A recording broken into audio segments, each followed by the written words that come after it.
ચલો ગાઈસ તો હું હેડ્યો છે ખેતરમાં કારણ કે કાલે આપણે રોપા લાવ્યા હતા એ ડુંગળીનો રોપા લાવ્યા હતા એનું વાવેતર કરવાનું છે મમ્મી રાકેશ ને શિલ્પાન બધો છે આગળ આવા હું જઉં છું હું આવી જશે ખેતરમાં અને આ બાજુ ડુંગળી વાવવાનું ચાલુ છે જોવા કયા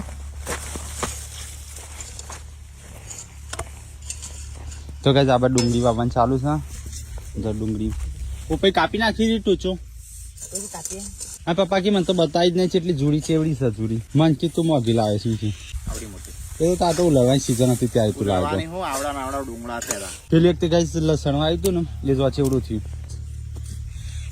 તો આ બે ચેડા છે ને લસણના તો ગાઈસ હો વાવી તમે કહી દઉં આ રહ્યો આખો ચાયડો ડુંગળીનો થશે ચાયડો કી ખેતરનો એક પેલો હોય ને આ રહ્યો લસણનો તો ગાઈસ આમાં વાવે છે મેથી આ પાલક વાવે છે પાલક અંકા શું આમાં વાવે છે ધોણા આવડા છે ખાલું રાખ્યો એના કઈ વાવી દીધો કોક તો કઈ જાય મૂળા વાવે મૂળા ગાઈસ પાલક આવડો છે જો સારું અંકા જાય ડુંગળીનો ધોરો ચાલ છે ખુશી પર છે